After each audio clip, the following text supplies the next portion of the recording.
Tujuan yang akan kita capai pada pembelajaran kali ini adalah sebagai berikut.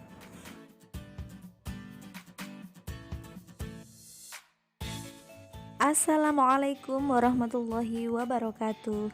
Halo teman-teman, berjumpa kembali dengan Bu Ririn, masih tetap di channel yang sama di Rumah Belajar Hanum. Pada video kali ini kita akan belajar kelas 5, tema 2, subtema 1, pembelajaran 3. Dan tonton terus videonya hingga akhir. Terima kasih. Sebelum kita mulai pembelajarannya, mari berdoa terlebih dahulu menurut agama dan kepercayaan masing-masing. Masih ingatkah kalian bahwa semua makhluk hidup membutuhkan oksigen untuk bernapas? Ya, oksigen tersedia melimpah jika lingkungan kita bersih dan banyak tumbuhan hijau. Menciptakan lingkungan bersih dan banyak tumbuhan hijau merupakan tanggung jawab kita semua. Tahukah kalian apa itu tanggung jawab? Ya, tanggung jawab merupakan sikap terpuji yang hendaknya dimiliki oleh setiap individu. Sikap tanggung jawab mencerminkan nilai karakter setiap individu. Jadi, karakter seseorang tercermin dalam sikap tanggung jawabnya, baik terhadap diri sendiri, orang lain, masyarakat, bangsa dan negara maupun kepada Tuhan. Dan orang yang bertanggung jawab dapat dikatakan sebagai orang yang berkarakter. Tanggung jawab terhadap dirinya sendiri maksudnya menuntut kesadaran setiap orang untuk memenuhi kewajibannya sendiri dalam mengembangkan kepribadian sebagai manusia pribadi. Dengan demikian bisa memecahkan masalah-masalah kemanusiaan mengenai dirinya sendiri. Misalnya membuang sampah pada tempatnya, bangun tepat waktu, mengerjakan tugas dari ibu guru, dan gemar menabung untuk masa depannya.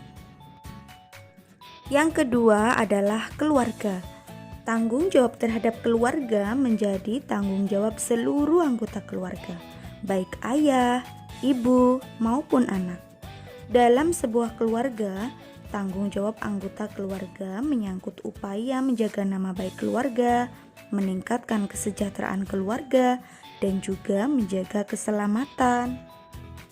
Misalnya adalah seorang ayah yang bekerja untuk menafkahi keluarganya, seorang ibu yang merawat dan mendidik anak-anaknya, merawat anggota keluarga yang sakit, dan juga saling menyayangi satu sama lain. Tanggung jawab terhadap masyarakat. Tak ada seorang pun yang bisa hidup sendiri tanpa bantuan orang lain. Hal ini sesuai dengan kedudukan manusia sebagai makhluk sosial, sehingga setiap anggota mempunyai tanggung jawab ikut serta menjaga kelangsungan hidup sebagai warga masyarakat. Misalnya, ikut bermusyawarah dalam memilih ketua RT, ikut serta dalam pemakaman jenazah, bergotong royong mendirikan rumah, serta ikut dalam kegiatan kerja bakti membersihkan selokan. Tanggung jawab terhadap bangsa dan negara. Setiap orang yang tinggal dan menetap dalam sebuah negara akan terikat oleh aturan-aturan hukum dalam sebuah negara. Oleh karena itu, segala pikiran, perbuatan, tindakan, dan tingkah laku manusia harus sesuai dengan norma-norma atau aturan-aturan yang berlaku dalam negara tersebut. Misalnya, mengikuti upacara kemerdekaan 17 Agustus, menggunakan masker di tengah pandemi, mengharumkan nama bangsa Indonesia dengan menjuarai lomba olimpiade tingkat internasional, dan melestarikan alam lingkungan kita dengan tidak membuang sampah di sembarang tempat serta gemar menanam pohon. Tanggung jawab terhadap Tuhan. Tuhan menciptakan manusia sebagai makhluk yang paling sempurna, mempunyai akal dan pikiran. Oleh karena itu, Tuhan menurunkan ajaran berupa perintah dan larangan bagi makhluknya. Jadi, contoh tanggung jawab manusia terhadap Tuhan Yang Maha Esa yaitu beribadah sesuai ajaran agama yang dianut. Nah, bagaimana teman-teman? Sudahkah kalian memahami sebuah tanggung jawab?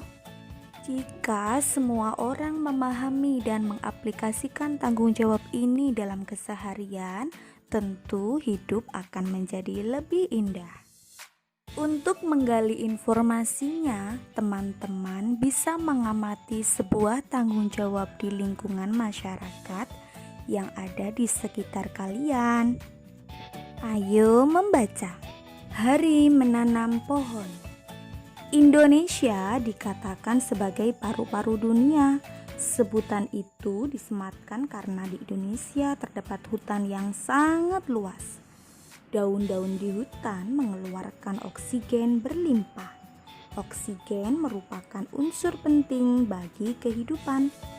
Namun sayangnya hutan kita semakin berkurang akibat kebakaran atau penebangan pohon di hutan secara liar.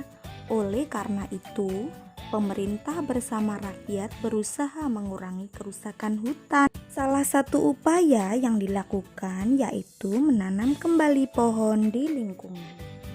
Tanggal 28 November diperingati sebagai Hari Menanam Pohon. Peringatan Hari Menanam Pohon pada tahun 2015 diawali sejak tanggal 26 November. Presiden melakukan penanaman pohon di hutan rakyat Sultan Adam, Kalimantan Selatan. Ada 10.000 pohon ditanam di hutan itu. Pohon yang ditanam pun bermacam-macam, termasuk pohon-pohon yang buahnya dapat dimakan. Kita dapat berperan serta untuk mengembalikan paru-paru dunia.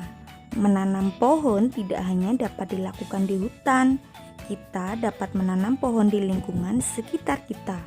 Semakin banyak pohon di lingkungan kita, semakin banyak pasokan oksigen bagi kehidupan.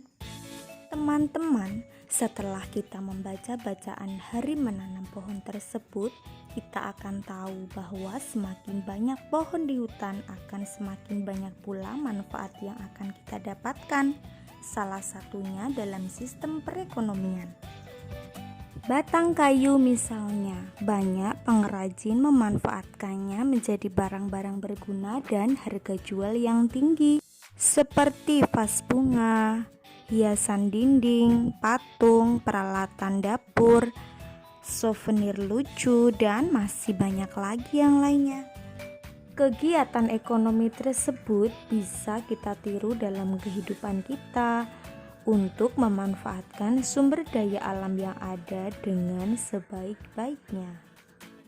Masih banyak pemanfaatan sumber daya alam yang lainnya dalam berbagai bidang usaha. Yang pertama, agraris. Indonesia dikenal sebagai negara agraris karena banyak penduduk Indonesia bermata pencaharian sebagai petani. Hasil usaha agraris bisa berupa padi, jagung, ubi, kedelai, sagu, umbi-umbian, sayuran, dan juga buah-buahan. Yang kedua, peternakan, yaitu kegiatan usaha budidaya hewan yang diambil hasilnya bisa berupa susunya, daging, telur, kulit, bahkan tenaganya. Yang ketiga, perikanan. Usaha di bidang perikanan bisa dilakukan di darat maupun di laut. Hasilnya bisa berupa ikan gurame, udang, lele, mutiara, garam, dan masih banyak lagi yang lainnya. 4. Pertambangan. Wilayah Indonesia banyak sekali mengandung barang tambang yang terdiri atas barang tambang mineral logam, non-logam, dan sumber energi. Perusahaan yang mengeksploitasi barang tambang di Indonesia, contohnya adalah PT Pertamina, PT Aneka Tambang, PT Freeport Indonesia, dan PT Chevron Pacific Indonesia. 5. Kehutanan.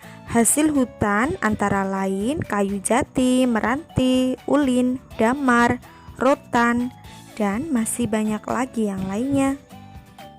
6. Perdagangan. Kegiatan perdagangan meliputi kegiatan ekspor maupun impor. Ekspor merupakan usaha menjual barang dari dalam negeri ke pasar luar negeri, Sedangkan impor merupakan usaha memasukkan barang dari negara lain ke pasar dalam negeri. Jenis usaha yang terakhir adalah perindustrian, yang merupakan kegiatan mengubah barang mentah menjadi barang jadi maupun barang setengah jadi. Misalnya industri makanan dan minuman, kosmetik, obat-obatan, garmen, serta elektronik. Demikian pembelajaran kali ini, semoga bermanfaat dan mohon maaf jika masih banyak kekurangan. Insya Allah bertemu kembali pada video selanjutnya. Terima kasih sudah menonton dan jangan lupa like, comment, share, dan subscribe jika kalian suka. Wassalamualaikum warahmatullahi wabarakatuh.